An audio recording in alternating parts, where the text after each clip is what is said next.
जब तक ये सांसें चलेगी तुझको चाहूंगा यार, जब तक ये सांसें चलेगी तुझको चाहूंगा यार, मर भी गया तो भी तुझे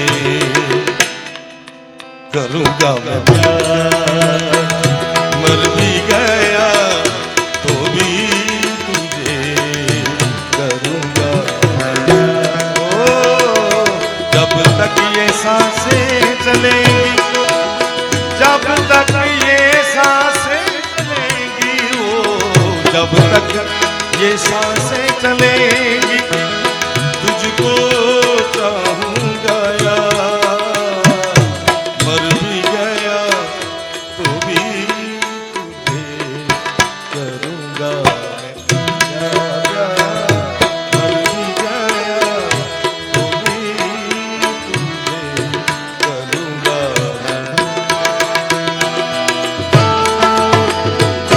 जय हो भाई भाई आपो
जहाँ तक मेरा संगीत का महात्मा जी अभ्यास है, મને એટલી ખબર પડી કે સંગીતનો આખી જિંદગી રિયાઝ કરવામાં આવે, આખી જિંદગી કોઈ સદગુરુની કૃપા પણ થઈ જાય તો પણ જીવન પર્યંત બહુ બહુ તો નાદ સુધી પહોંચી શકાય. આમાં અનહદ નાદની વાત છે. અનહદ નાદ એટલે એવો નાદ, નાદ અને અનહદ નાદ વચ્ચે બહુ મોટો તફાવત છે. 2 મિનિટ રહેવા દેજો મોટા ભાઈ, ઓય 2 મિનિટ, ઓય ભાઈ સારે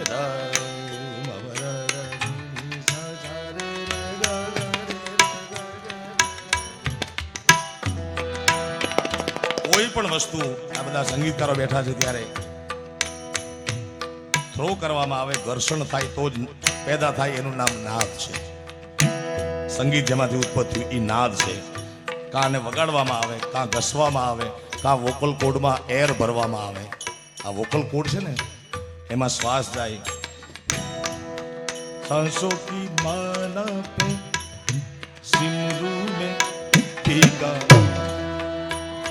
सांसों की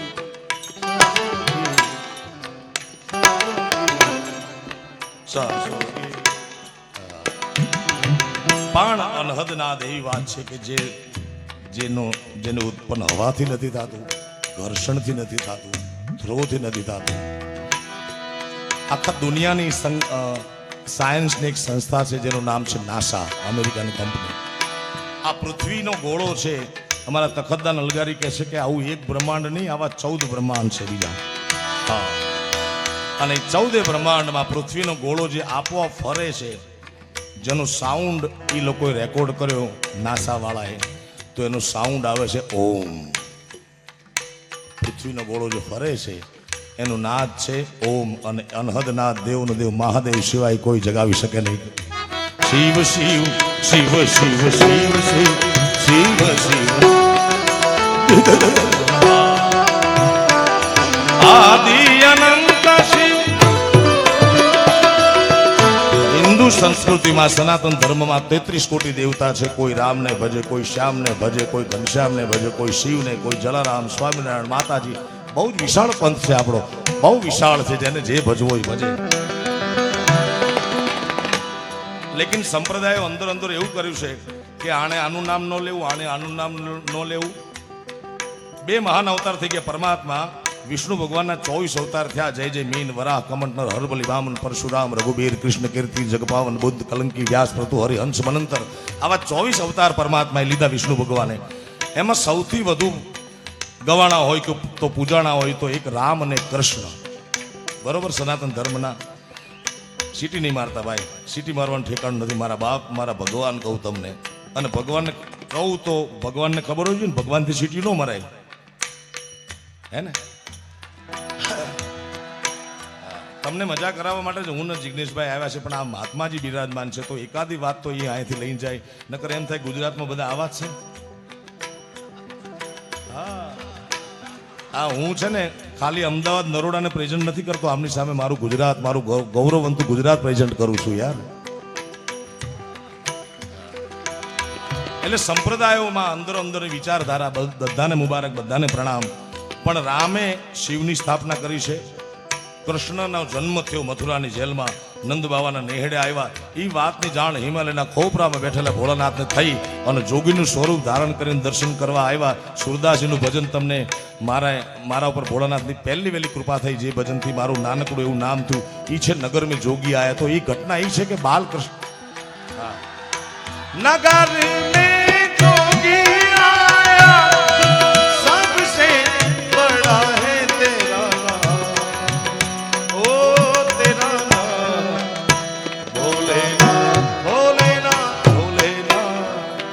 આ ઘટના એ સૂચવે છે કે કનૈયાને શિવવારે વાંધો નથી, રામને શિવવારે વાંધો નથી. કારણ કે રામચંદ્ર ભગવાન જ્યારે લંકા ઉપર જતા હતા, રસ્તો સમુદ્ર માર્ગ નહોતો દીધો, સમુદ્ર પર ક્રોધેથી ભરાણા અને અહીંયા દરિયાદેવ પ્રગટ થયો. અહીંયા શિવની સ્થાપના કરી રામેશ્વર મહાદેવ આજ પણ અવિરત છે.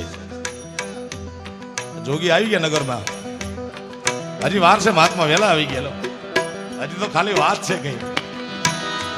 અને કૃષ્ણ પરમાત્માના 2 વાર દર્શન કરવા શિવ આવ્યો છે દેવોને. મહાત્માજી આપકો તો સબ પતા है, आपको क्या मैं पेश करूं, क्या पेश करे तुमको,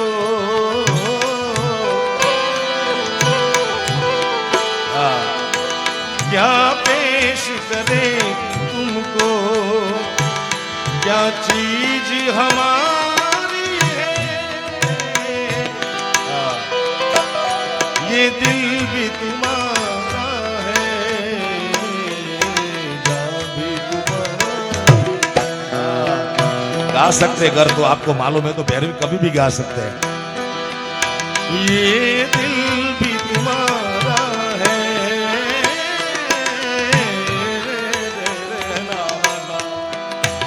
और जा भी तुम्हारा. महात्मा जी को क्या मैं बताऊं, पर मुझे जितना मालूम है એ કૃષ્ણ પરમાત્માના બાલ સ્વરૂપના દર્શન કરવા માટે પધારો મહાદેવ. હજી 2 મિનિટ વાર છે હજી મહાત્માજી.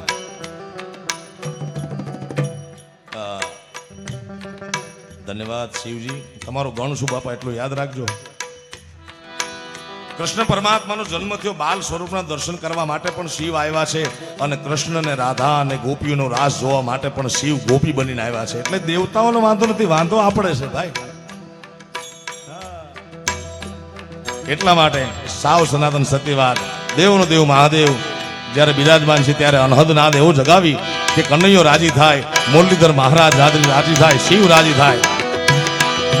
શિવ શિવ શિવ શિવ શિવ શિવ શિવ શિવ શિવ શિવ રાધે રાધે રાધે રાધે રાધે રાધે આદિ અનંત શિવ આદિ અનંત શિવ ભોલે મહાદેવ.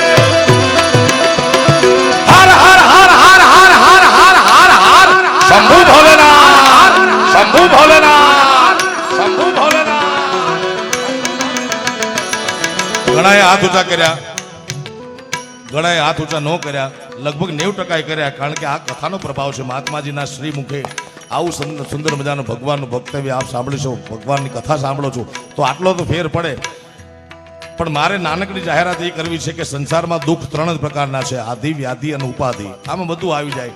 કોઈને શારીરિક, આર્થિક, વ્યાવસાયિક, સામાજિક કોઈ પણ દુઃખ હોય મારા બાપ, તો ભાગવત ભગવાનનું સાનિધ્ય છે, કનૈયાના ખોળામાં બેઠા છે. એટલે ગોઠણ દુખતો હોય તો મટાડી દેશે ભોળોનાથ. કોઈને high blood pressure, low blood pressure, કોઈને છાતીમાં દુખાવો, વાહામાં, કોઈના હેરફોલ થતા હોય. આ તો વૈશ્વિક બીમારી છે. તો પણ ભોળોનાથ આ તો બધાનો બાપ છે ને મારા બાપ. એટલે જેને જગતનું કોઈ પણ પ્રકારનું દુઃખ ન હોય અહીં બેઠા રહેજો. પણ ક્યાંય ખૂણે ખાતરે પડ્યું હોય તો આ મહાત્માજીની સાક્ષી કહું છું, ભાગવત ભગવાનની સાક્ષી, શિવની સાક્ષી કહું છું, 2 હાથ ઊંચા કરી હર હરનો નારો એવો લગાડો કે અહીંયાથી ભોળાનાથ, હિમાલયના ખોપરામાં બેઠેલા ભોળાનાથને થાય કે મારા ભક્તો ભાગવત ભગવાનમાં મને યાદ કરે છે, ભલે હું કનૈયા નહીં આ ગયો. આદિ અનંત શિવ ભોલે મહાદેવ, હર હર હર હર હર શંભુ ભોલેનાથ, હર શંભુ ભોલેનાથ.